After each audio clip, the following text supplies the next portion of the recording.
दिल्ली में जो RRTS network बन रहा है उसके अंदर के रेक्स ऑलरेडी दिल्ली में पहुंच चुके हैं दुआई डिपो में, जहां पर इनकी टेस्टिंग शुरू हो गई है। इस साल के अंत तक होपफुली जो प्रायोरिटी सेक्शन बनना है आरआरटीएस का, वो बनने के बाद में यहाँ पर एक लंबे स्ट्रेच पर इन रेक्स की टेस्टिंग शुरू हो जाएगी और कुछ समय बाद में दिल्ली के अंदर हमें आरआरटीएस दौड़ते हुए नजर आएगी। लेकिन एज समवन जो मुंबई के पास में रहता है, ये देखते हुए मेरी बहुत चल रही है और इसके वजह से मैंने डिसाइड किया कि मैं एक इमेजिनरी रूट बनाऊंगा कि अगर मुंबई में कभी फ्यूचर में आरआरटीएस बनती है तो वो किस तरीके से बननी चाहिए। मेरे बाकी वीडियो से अलग यहाँ पर कोई फैक्चुअल इन्फॉर्मेशन नहीं है, बस एक इमेजिनेशन है कि किस तरीके से प्लानिंग होनी चाहिए। मेरे हिसाब से मैं कोई अर्बन प्लानर नहीं हूँ, मैं कोई डिजाइनर नहीं हूँ, बस एक इंफ्रा एंथुसियास्ट हूँ। तो उस हिसाब से एक फन वीडियो की तरह आप इसे ले सकते हो और आपके ओपिनियन सब कमेंट्स में जरूर बता सकते हो। तो उसको शुरू करने से पहले हम बात कर लेते हैं कि दिल्ली ने रूट किस तरीके से डिजाइन किया। तो देखो, दिल्ली जो है ना यूनियन टेरिटरी है, सेंटर में छोटी सी, और इसके आसपास में दूसरे स्टेट्स के बॉर्डर जो है वो बहुत पहले लगते हैं।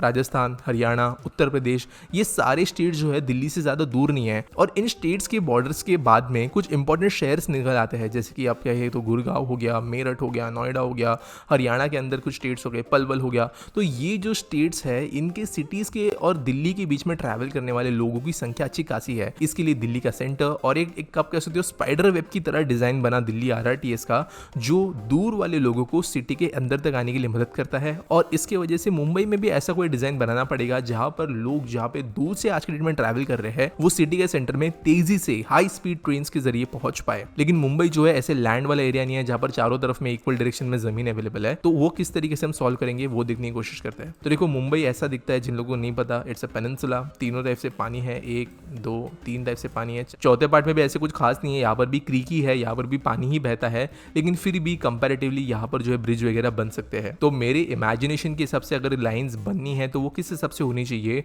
वो एक बार समझने की कोशिश करते हैं। तो पहले ये समझ लेते हैं कि जो मुंबई के अंदर आने वाले आज क्राउड है वो कहाँ से आते हैं, कितनी दूर ये जगह है, कहाँ पे जाना इनको जनरली होता है और आज के डेट में वो कौन से रूट्स इस्तेमाल करते हैं। तो ये उसके लिए समझना जरूरी है कि मुंबई में आज ज्यादा लोग काम करने कहाँ पे जाते हैं। तो यहाँ पे है बीकेसी, यहाँ पर है अंधेरी साइड का एरिया, यहाँ पर है पवई।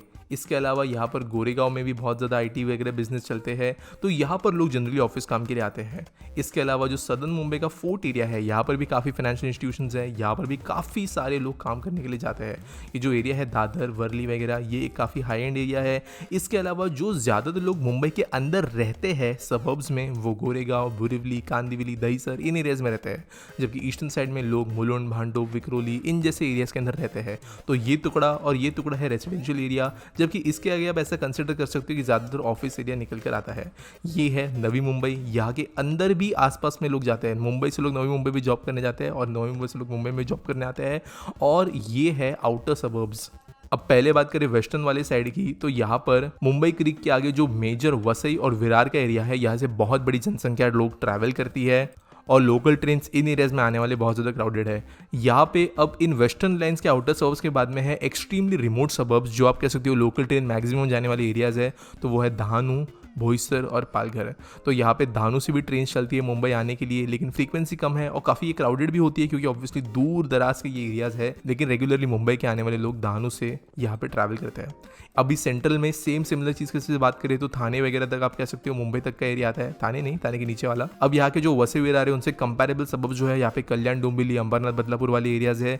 ये बेसिकली वो एरियाज है जहाँ पर आपको इंफ्रा जो है बाद में डेवलप होता हुआ नजर नहीं आएगा। यहाँ तक आपको एक्चुअल में सिटीज नजर आएंगी, बड़ी बड़ी बिल्डिंग्स, रोड्स वगैरह नजर आएगी, लेकिन इसके बाद में दोनों साइड में आपको खेत वगैरह नजर आएंगे। अब यहीं पर सेंट्रल लाइन में आउटर सबर्ब्स की बात करें तो यहाँ पर नेरल, करजत, ये यहाँ के धानू, पालघर के जैसे एरियाज है। और नवी मुंबई में बात करें तो यहाँ पर जब नवी मुंबई खत्म होता है तो उसके बाद में रसायनी, खालापुर, ये एरियाज है। अब थोड़ा सा अगर हम जूम आउट कर ले तो आपको नजर आएगा कि पुणे भी मुंबई से कुछ ज़्यादा दूर नहीं है। इनफैक्ट लोकल ट्रेन लाइन्स ऐसे जितनी नॉर्थ के डिस्टेंस में जाती है उनको अगर इसे बेंड कर दिया जाए तो पुणे तक पहुँच ही जाएगी। और ये जो सेंट्रल सबर्ब्स की भी डिस्टेंस जाती है वो यहाँ पे खोपोली, करजत तक जाती है। सिर्फ लोनावला घाट के अंदर लोकल ट्रेन नहीं है और बाद में लोनावला से लेके पुणे तक भी लोकल ट्रेन चलती है। तो यहाँ पर भी हम रूट्स को जो है डिज़ाइन कर सकते हैं। तो अब पहला रूट मेरे हिसाब से क्या बनना चाहिए? मेरे हिसाब से पहले वेस्टर्न लाइन में बनना चाहिए धानू से लेकर पूरे मुंबई तक का रूट। अब ये कैसे होगा? मेरे हिसाब से फर्स्ट स्टॉप होना चाहिए ऑब्वियसली धानू के अंदर ही तो धानू से ये शुरू होगा, एक समुद्र साइड का टाउन, जिसके बाद में बोईसर और पालघर में स्टॉप्स हो सकते हैं। अब ये स्टॉप्स इतने पास में क्यों होने चाहिए? देखो बोईसर पालघर दोनों काफ़ी इंडस्ट्रियल एरियाज है, पावर प्लांट्स है, यहाँ पर फैक्ट्रीज है, तो यहाँ से और यहाँ पे ट्रैवल करने वाले लोगों की संख्या बहुत ज़्यादा है। इसके बाद में अगर वैसे देखें तो कोई बड़े टाउन्स नहीं है, वहाँ पे आप कह सकते हो टूरिस्ट टाउन्स एंड विलेजेस तो है, लेकिन एक RRTS नेटवर्क में हमको ज़रूरी है कि स्टॉप्स कम हो, ज़्यादा जल्दी लोग ज़्यादा डिस्टेंस कवर कर पाए। तो मेरी सबसे डायरेक्टली इसके बाद में एक स्टॉप होना चाहिए वसई विरार दोनों के लिए common, may be Nalasopara side में हो सकता है, लेकिन अभी फिलहाल एक स्टॉप ही ठीक हो जाएगा इनके लिए। इसके बाद में जैसी ट्रेन मुंबई में एंटर करती है तो उसके बाद में एक स्टॉप हो सकता है यहाँ पे मुंबई के अपर वेस्टर्न सबर्ब्स के अंदर, बोरिवली कांदिवली के साइड में एक स्टॉप हो सकता है, जहाँ पर लोग जो है मुंबई के बाहर जाने के लिए RRTS का इस्तेमाल कर सकते हैं या फिर यहाँ पे आने के लिए। इसके बाद में मेरी हिसाब से एक स्टॉप हो सकता है कहीं पर अंधेरी वगैरह साइड में, जहाँ पर गोरेगांव जाने वाले लोग, पवई जाने वाले लोग, यहाँ पे जुहू वगैरह साइड में जाने वाले लोग, एयरपोर्ट साइड में जाने वाले लोग जो है वो डीबोर्ड कर पाए। इसके बाद में मेरे हिसाब से डायरेक्टली जो स्टॉप होना चाहिए वो होना चाहिए सेंट्रल मुंबई या सदर्न मुंबई के थोड़ा सा पहले दादर वगैरह साइड के एरिया में, जो ऑब्वियसली वोगू को मुंबई के नीचे वाले कोर तक पहुंचाएगा। तो मेरे हिसाब से ये होनी चाहिए फर्स्ट लाइन दानू से लेकर यहाँ तक की। तो ये बनी फर्स्ट लाइन। अब जो दूसरी लाइन मेरे हिसाब से बननी चाहिए वो होनी चाहिए सेंट्रल सबर्ब्स के लिए। अब ये जो लाइन मैंने पहले बनाई है ये बहुत ज़्यादा पैरेलली रन करती है currently existing local train network से, तो वहाँ पर आप इस चीज़ को कंसिडर कर सकते हो कि ये लोकल ट्रेन से पैरेलल चलने वाली एक अल्ट्रा फास्ट लाइन होगी। सेकेंड लाइन मेरे हिसाब से बननी चाहिए करजत से लेके वापस मुंबई तक, जो फिर से लोकल ट्रेन के पास में ही चलेगी। तो करजत से मेरे हिसाब से दूसरा जो बड़ा स्टॉप होना चाहिए वो चाहिए नेरल में, क्योंकि नेरल भी एक टूरिस्ट टाउन है, यहाँ पे भी अच्छे खासा लोग रहते हैं। और करजत के बाद में, नेरल के बाद में डायरेक्टली स्टॉप होना चाहिए बदलापुर में, जिसके बाद में स्टॉप होना चाहिए अंबरनाथ में, इसके बाद में स्टॉप होना चाहिए कल्याण डोंबिवली के लिए। और बाद में यहाँ पे दो ऑप्शन निकल कर आता है, या तो नवी मुंबई से मुंबई में घुस सकते हैं या तो थाने में, लेकिन हम नवी मुंबई की बात बाद में करेंगे। हम फिलहाल बात कर लेते हैं कि अगर सेंट्रल लाइन जो आज रेलवेज की चलती है लोकल ट्रेन वाली उसको फॉलो करें तो यहाँ से डायरेक्टली स्टॉप होना चाहिए थाने के अंदर। अगेन इस लाइन की तरह यहाँ पे एक स्टॉप हो सकता है अपर ईस्टर्न सबर्ब्स में, एक स्टॉप हो सकता है यहाँ पर विक्रोली साइड में, जहाँ पर लोग फिर से अंधेरी साइड हो गया या फिर पवई साइड हो गया या इस तरफ हो गया चेंबूर वगैरह साइड में जाना है तो जा सकते हैं। और फिर एक फाइनल स्टॉप यहाँ पे हो सकता है फिर से सदर्न मुंबई के सेंटर के अंदर। तो करजत से शुरू होकर नेरल, वांगनी को होते हुए बदलापुर में स्टॉप, अंबरनाथ में स्टॉप, कल्याण, थाने, और फिर 2 स्टॉप या 3 स्टॉप आप कह सकते हो फाइनल स्टॉप के पहले मुंबई के अंदर यहाँ पे हो सकते हैं सेकंड लाइन के अंदर, मेरे इमेजिनेशन के हिसाब से। अब जो मेरी इमेजिनेशन से अगली लाइन बननी चाहिए, ये अब वो लाइन शुरू हो रही है जो अभी करेंटली लोकल ट्रेन नेटवर्क पे एग्जिस्ट नहीं करती, और ये यूनिक लाइन्स होगी। अब जो मेरे सबसे पहली इमेजिनरी लाइन होनी चाहिए नए वाले रूट पर, वहाँ पे करजत से ही ये लाइन फिर से शुरू होनी चाहिए। करजत पे एक इंटरचेंज की तरह होना चाहिए, जैसे अप डाउन दोनों डायरेक्शन में ट्रेन गुजरे। अब यहाँ पे करजत से होनी चाहिए ट्रेन रसायनी तक और फिर पनवेल को जाती हुई, जहाँ पे यहाँ पे स्टॉप्स होनी चाहिए। अब रसायनी वैसे थोड़ा सेंटर में आता है, ये भी एक इंडस्ट्रियल एरिया है, यहाँ पे भी कई लोग ट्रैवल करते हैं और काफ़ी हाउसिंग भी यहाँ पे डेवलप हो रहा है, तो यहाँ पे से लोग मुंबई और नवी मुंबई साइड में ट्रैवल करने वाले बढ़ेंगे।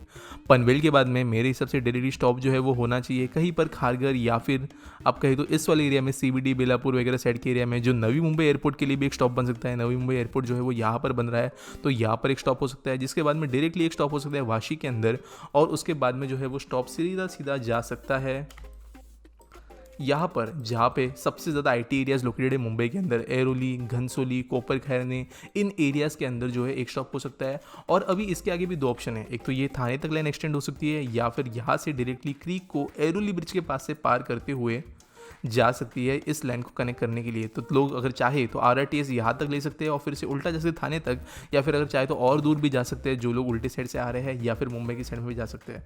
तो मेरे हिसाब से यहाँ पे कनेक्शन बनना चाहिए।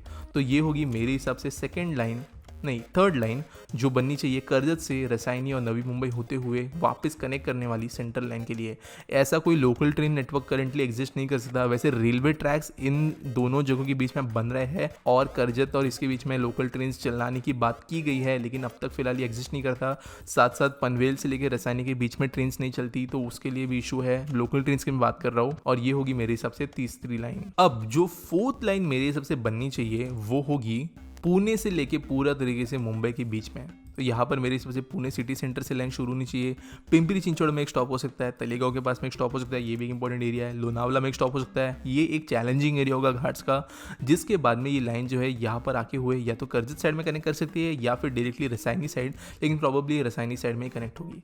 तो ये मेरे हिसाब से बननी चाहिए एक पूरा एक्सटेंशन लाइन जो बाद में कनेक्ट होगी पूरा का पूरा पुणे से लेकर मुंबई तक, जहाँ पर अगर दिल्ली वाले RRTS के हिसाब से कंपेयर करें तो लाइन्स चलेगी 150 किलोमीटर किलोमीटर/आवर की स्पीड से, और यहाँ पर जो ट्रेन है वो कम स्टॉप्स में गुजरेगी, तो 1.5 घंटे में भी मुंबई पुणे ट्रैवल किया जा सकता है। अब जो अगली लाइन मेरे हिसाब से बननी चाहिए वो भी एक ऐसी लाइन है जिसके बारे में अब तक जो है बात नहीं की गई, और इनफैक्ट बहुत ज़्यादा अपोजिशन मिला है लोकल पार्टी से जो फेरीज वगैरह चलाते हैं उनकी तरफ से ऐसे लाइन्स बनने के लिए। लेकिन मेरे हिसाब से अलीबाग से लेके पेन और वापस यहाँ पे जो रसायनी पनवेल वाला एरिया है इसके बीच में एक एक्सटेंशन बनना चाहिए। आपको मैं बता दूं, ये जो एरिया है पनवेल पेन का, यहाँ पे बहुत बड़ी बड़ी फैक्ट्रीज है, काफ़ी बड़ी फैक्ट्रीज है, इंडिया की one of the biggest steel factories वगैरह यहाँ पे है। बहुत इंपॉर्टेंट ये टूरिस्ट एरियाज है, और इन एरियाज के लोगों को कनेक्ट करने के लिए आज के डेट में 2 ऑप्शन है। वो बाय रोड काफ़ी मुश्किलों से ऐसे पूरे ट्रैवल कर सकते हैं मुंबई की तरफ, या तो दिन में कुछ फेरीज चलती है जो ऐसे इसके बीच में ट्रैवल करती है, जो एक्सपेंसिव है, इरेगुलर है, मानसून के दौरान नहीं चलती और लोगों को तकलीफों पहुँचाती है। तो ये जो है एक लाइन अगर बनती है ऐसे में तो वो लोगों का प्रॉब्लम सॉल्व कर सकती है।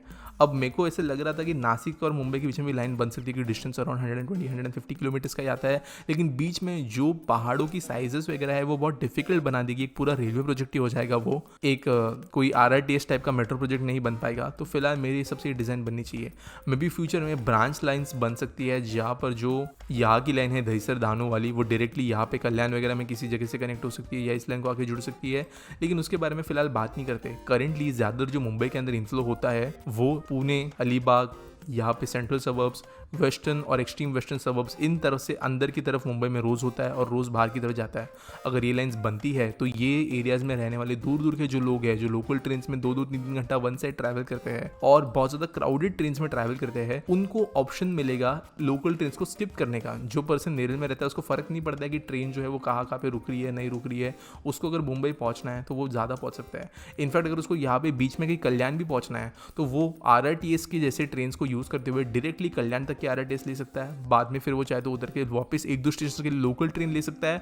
अगर वो जाना चाहता है कहीं पे, अगर दीवा साइड में जाना चाहता है, अगर उल्लासनगर साइड में जाना चाहता है, तो वो चीज़ों के लिए। अब इस वीडियो के अंदर बहुत ज़्यादा लोग ये भी कंफ्यूज हो रहे होंगे, क्योंकि जिनको मुंबई की जियोग्राफी नहीं पता उनके लिए वो वीडियो कंफ्यूजिंग होगा। लेकिन जैसे मैंने कहा, ये एक बस एक इमेजिनरी वीडियो है, यहाँ पे हम इतना ज़्यादा प्रैक्टिकली बात नहीं कर रहे हैं। आपको क्या लगता है कि क्या मेरा रूट डिज़ाइन सही है, नहीं है? आप कमेंट्स मुझे बता सकते हो। और बस मिलेंगे अगले वीडियो में, देखेंगे फ्यूचर में ऐसे और कुछ वीडियोज़ भी करने की कोशिश हम करेंगे।